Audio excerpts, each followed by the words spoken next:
Have you ever seen a motorcycle restriction or a law or even features and accessories on bikes that are actually banned and think, who the heck thought of that? Or better yet, where did this even come from? I know I have, and so that's why I've put together a list of 7 motorcycle features that are actually banned on motorcycles. And the wild part about this is most people end up doing at least one of these on their bikes, if not multiple of these things on your bikes, and it could actually be banned depending on the state. But I don't just want to tell you what's banned or why it's banned. I want to tell you where it actually come from and some of the thinking behind this, because it doesn't just always come down to rider safety, that's for sure. I think I've picked some pretty interesting ones here. And of course, I'd love to hear from y'all, man. Whether it's a local ban or a band that you've heard of, what are some of the wildest motorcycle accessories or features that you know of that are actually banned, maybe in your state or in others? Let me know down below. Let's go ahead and jump right in. So the first one I have to talk about is motorcycle helmets. Yes, motorcycle helmets are actually banned in every single state, but of course I'm talking about novelty helmets. Now, hear me out here, because this isn't like some obscure thing. See, in the 60s and 70s, motorcycle helmet laws actually went up to the federal level and got to the point where federal funding was threatened to be pulled from states that didn't enact helmet laws. So at one time we had 47 of 50 states that actually enacted like a universal helmet law. But then I think towards the end of the 70s into the 80s, as different administrations would come in, those rules, those regulations, and those laws started to get lifted. And that's why now you see somewhat of a patchwork when it comes to helmet laws. But now you have 18 states that have helmet laws on the books. You have, I think, 29 states with like partial helmet laws. So those typically are like age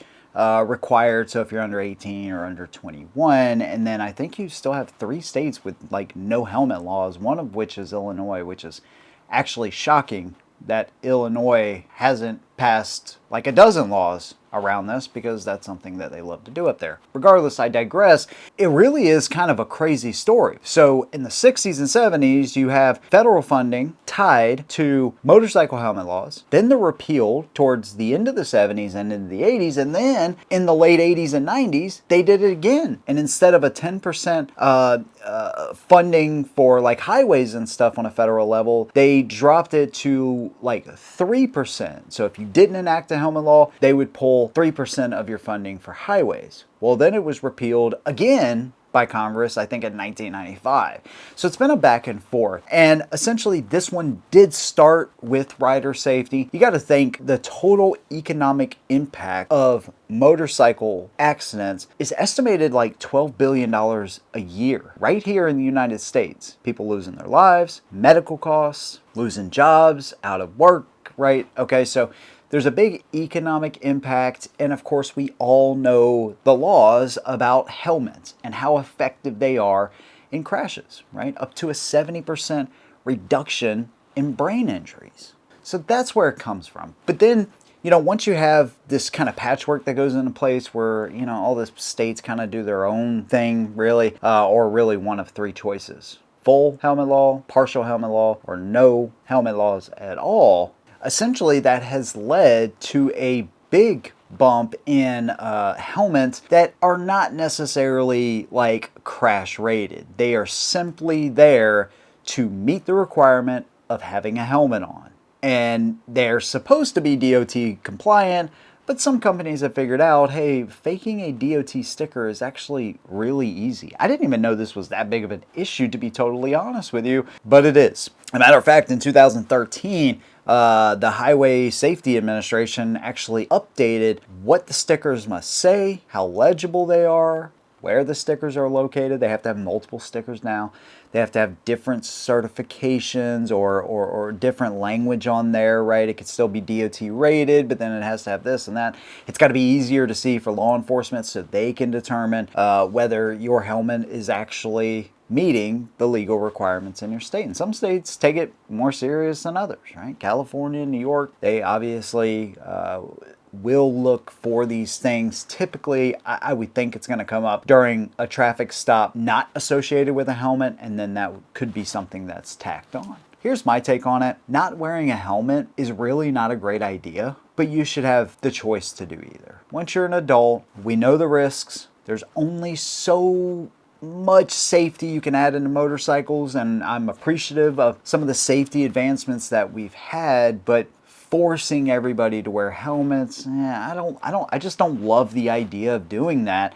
And then you kind of see how it creates this like secondary market where people are just essentially wearing useless brain buckets. Here's my take though on that. If you're gonna wear a helmet, at least make sure that it has a real DOT certification, so it's going to do something in case of a crash. But at the end of the day, when you try to make people do something they don't want to do, they're gonna find ways around it. It's really hard to legislate with additional laws, but of course, you know, these lawmakers get bored and then they come up with stuff like this. So there you go. Here's one that you may not even think exists, but it absolutely does, and it mainly affects one state. Before I get to that though, just so you know, I am giving away a 2022 Harley Davidson Street Bob with 9,500 miles on it, a $12,000 motorcycle with a brand new saddleman seat, by the way, and somebody's gonna have this thing in their garage coming here very soon.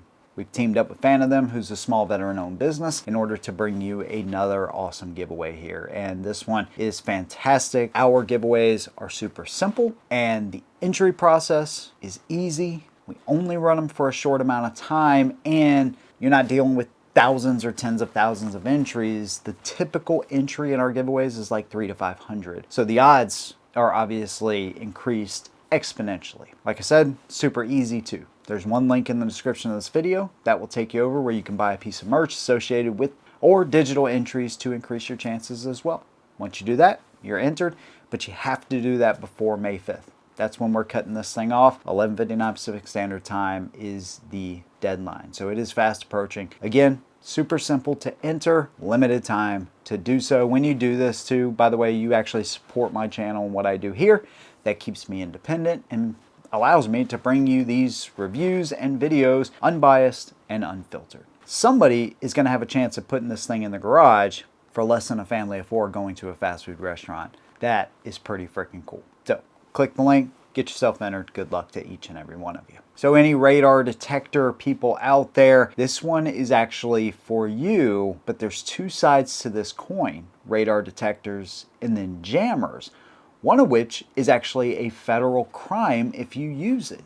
I don't know if y'all seen this on the screen, this little quiz that I put in there for you, but what was the first year when radar detectors were actually banned in the United States? And if your answer was 1962, then you are correct, which is absolutely insane. Again, I love finding all these kind of little facts, but Virginia was the first state on this. They've been on this for decades now, and it's kind of a little known thing that police were using radar detection all the way back then. And so Virginia said, okay, well, we're seeing these primitive devices popping up that are detecting, you know, these transmissions and stuff, and so if radar detection becomes popular, well, jamming will certainly become the next thing. So Virginia has banned this since 1962. I think radar detectors officially are banned in DC and Virginia, Virginia being kind of the staple here for radar detection bans. But here's the thing that could cause you to get a federal charge, and that is a radar jammer. These can actually block FCC communications, and so this is a really serious crime on a national level. It's actually banned in every single state. So while radar jammers are banned in every state, laser jammers I think are banned only in 11 states, but according to some reports, you can still get hit with an obstruction charge even if you're using a laser jammer, and even if it's not explicitly banned in your state. Of course, that interferes with the police laser and it sends a signal back, which causes a disturbance, but there's no like FCC guidelines when it comes to laser jammers. It's really kind of fascinating. And so, of course, it brings into question, you know, something like, well, Google Maps or Apple Maps or whatever, you know, Waze or whatever you use, because you can mark where police are, but I guess because it's not using any kind of technology, then there's no way to like outlaw it or ban it or anything like that, you know. So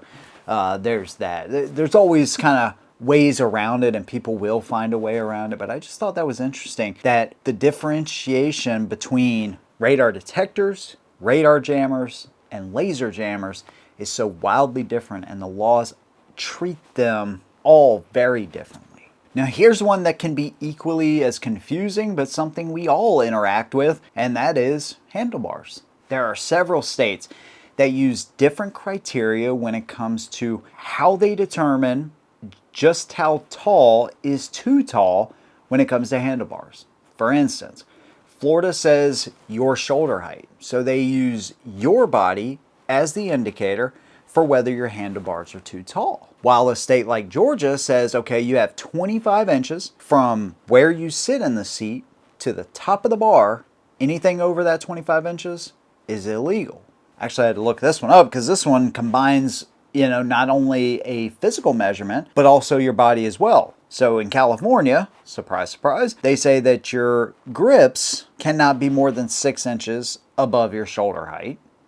Illinois actually goes a different route. They say handlebar grips cannot be higher than the height of the operator's head while you're seated. Alabama actually says, okay, well, they shouldn't be any more than 15 inches above the portion of the seat that you actually sit in. So Georgia is a little more lenient. Wisconsin actually gives you 30 inches below the lowest point of the seat, or where you would actually sit. So each state is different. And of course, you know, true ape hangers, to me, it's just super uncomfortable. First of all, your arms are just going to be going numb. Your hand's going to be going numb. The other thing, too, is you don't have great leverage on the motorcycle. I know you guys have all seen these ridiculous videos of these guys riding and their arms are like up here and they're like standing up tippy-toe on their freaking seats and all that kind of, it's just ridiculous looking, right? But you have no ability, or your ability to swerve and control the motorcycle is heavily limited the taller the bars get. So I understand to an extent for sure, but it seems like in a lot of states, you know, the bigger, the taller you are, the taller the bars you can have. The shorter you are, well, the shorter they have to be. Kind of makes sense, I guess, because, you know, to me, in line with your shoulders is pretty much perfect. I imagine that a lot of people are like that, but there are definitely restrictions when it comes to that. In every state, you got to kind of know exactly what's legal and what's not, because it is one they'll stop you over. Here's a feature that you may not have known that was banned at all, and that is sissy bars. Yes, sissy bars, but I'm talking about ones that come to a point. Specifically, Georgia bans these. Here's what Georgia law says. You cannot operate a motorcycle with a backrest, more commonly known as a sissy bar, that is designed in such a way as to create a sharp point at its apex. But then other states, while they may not target the sissy bar, they target other parts of the motorcycle. Iowa's motorcycle equipment rules say that mirrors must not contain sharp edges or projections capable of producing injury. It's kind of like a state level restriction, I guess not really a ban, but North Dakota requires motorcycle mirrors not to contain sharp edges. Once again, Pennsylvania inspection rules also will reject your motorcycle if its windscreen glass is broken and has exposed sharp edges. Now, okay, this is where you start to say, well, yeah, it can get a little crazy, right? If you go flying over your handlebars, and even sharp plastic can cause a heck of a lot of damage and cut things you probably don't want cut. So I get it. If you're, you know, in a crash like that, I don't know. Could it cause additional injuries? Yeah, sure. It's just like, you know, you're going to regulate everything. Now, here is one thing that you should absolutely keep in your mind when you install them, and that's going to be like riding pegs. You want those things to fold upwards in case of an accident. You certainly don't want them pointing downwards, because then that creates leverage on the motorcycle and can cause that bike to freaking catch into the ground and flip and tumble and maybe flip on top of you. So there's certain things like that that I get. But even when I did the handlebars on my 2020 Road Glide, people would be like, man, you fly over the bars on those things and you're gonna get a puncture wound in your chest, because they actually came up to a little bit of an apex, of course. Anything can happen. I get it. In a motorcycle crash, that's probably going to be the least thing of your worries, though, just to be totally honest with you. But it is something that's banned, especially in Georgia and those sissy bars. Here's one that we may have all broken at some point, but there are specific carve-outs. So that is actually riding with any kind of earphones in both ears. So there are states that say riding with anything in your ears that prevents you from being able to hear the auxiliary noises around you is actually illegal. Now, as you know, on a motorcycle, you depend on your sense of hearing and changes that happen when you're on the bike, whether it's oncoming vehicles or sirens, engine noise changes. That kind of stuff is very crucial to you being able to understand what's going on with your bike, what's going on with people around you. Are tires screeching? Is somebody coming up too fast? Right? There's a lot of different scenarios in which shouldn't be impeded. But I found something pretty interesting, like Ohio now has a carve out specifically, and it says earphones do not include speakers or a listening device that's built into protective headgear.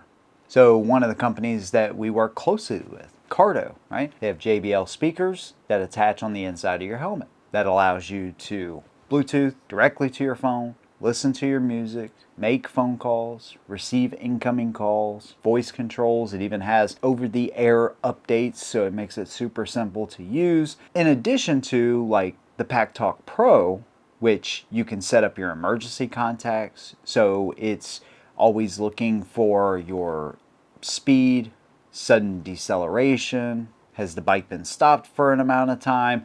It's looking for those crash detection cues, and so you can set up an emergency contact. Your phone can actually call your emergency contact for you. They can then call the police, and it's actually helped save a rider before. I did a video on that. So there's actually a ton of great benefits to this, but states, obviously see that, hey, this is much different because it still allows you to hear outside noise to an extent. One of the other great benefits too is that these are discounted through my channel, so you can save yourself a ton of money using my discount code and my link down below for Cardo and the PackTalk Edge, PackTalk Pro, the Duo units, all of that. Here's one I found that was actually pretty interesting and threw me off at first until I dug into it a little bit more, and that is auxiliary lights. Once again, Virginia, I'm starting to see a pattern here. By the way, this does not just apply to the motorcycle world with restrictions, but now unfortunately is applying to the gun world as well with restrictions, like big time restrictions, and Spankenberger could potentially sign a new bill that is targeting the most popular guns in the United States. I don't want to get too far off topic, but it just goes to show how any state can potentially become just oversaturated with laws, and this is one of them. So in their coding, right, they say that you actually can't have any more than 2 auxiliary lights on your motorcycle. Now, it also has a section in there talking about no more than 5 general lights for illumination, and they raised this from 4 to 5 in 2016. So I'm like, well, hold on. Auxiliary lights, right, technically would be included in that. So how can you only have 2 auxiliary and then, up to 5 for forward illumination? So anyways, I did a little bit of research on it. But essentially they make a distinction between auxiliary and forward facing. So auxiliary, as we know, passing lamps, very common on, your older Ultras, your Limiteds, all of that kind of stuff. Okay, fine. They're basically higher output, and they're designed to illuminate more of the road, which are fantastic, and they do just that. They're actually great. And motorcycle lights in general, I'm somebody, I don't like it to be like tacky, but the more lighting, the better. But what they count as a like forward illumination light is kind of like your fog lamps. So I was thinking, man, you can't even have fog lamps in Virginia on your motorcycle, but you actually can. So if you have your main headlight, your 2 auxiliary lights, and then 2 fog lights down at the bottom, this makes more sense to me why they raised it from 4 to 5, because you wouldn't have just one fog light. But if you wanted to do fog lights down on your crash bars, your 2 auxiliaries, and your main, then you should be fine. I think there's a carve out for LED strips too. Some of you guys that may live in Virginia can fill us in on that. But there are certain approved LED lights as well that you can put on your motorcycle. So if you have lights like on your lowers, or the Zero, like, you know, you got the Fang lights, and you got lights you can put almost anywhere. At some point, Virginia actually puts a number on it, puts a cap on it, and says, yep, that's just too much lighting. But I guess if you went with like 1 headlight and 4 auxiliary lights, if you wanted to do that for some reason, technically that's just too much. I find it kind of interesting. They make a distinction with motorcycle lighting, which is obviously crucial. It's crucial really on any vehicle, of course. But there absolutely are some vehicles on the road where it seems like their lighting is like just way too intense. Now, it could be because I have astigmatism or whatever, but it's just absolutely blinding at night.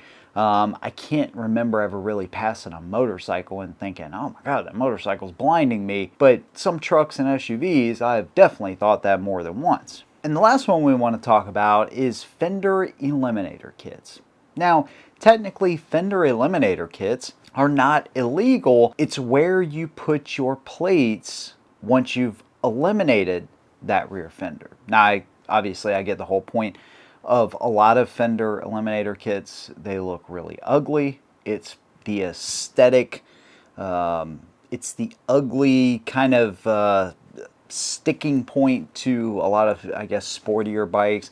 Even if you go to something like the Harley FXDR, right, it's just kind of ugly and it's out there. And of course, the only reason they're doing it is to find a way to be compliant. And naturally, a lot of riders like to customize this area of the motorcycle to get rid of that ugly sore thumb that is on an otherwise pretty good looking motorcycle. And while most states are generally okay with a plate that can be seen from, let's say, 50 feet away, that's well illuminated and that doesn't swing, of course, that's a big one too, or no magnets, not tucked, anything like that. Other states, like I think California and even New York, say that your license plate can't even sit in the vertical position, right? It's got to be horizontal. You got to be able to read it from left to right. So some custom chopper builds or custom builds in general where you could sneak a plate off to the left. It's perfectly illuminated. Everything is fine with it. If it sits in any position other than the horizontal position, technically you're not allowed to have it. Now, you may be watching this video right now and say, dude, I've never even wasted my time with something like that. And I get that. I really do. Most of the time, Harley is pretty creative in how they put their fenders on, and they make sure that the license plate bracket kind of, meets up generally pretty well with the bike. I've seen some kind of ugly setups from Harley Davidson too, don't get me wrong. But there's really quick fixes, custom dynamics. You can get like the curved plates. I've used those before. I even have one on my motorcycle now, which looks a little bit better. If you look at the Street Bob that we're giving away, that one actually has a side-mounted license plate. So it gives a custom look, but the license plate sits in there where it's perfectly legible and illumination and all that kind of stuff works. But if you want to get more creative, sometimes you have to skirt around these laws that keep you from putting the plate in certain places. And I think this is pretty obvious why they do this.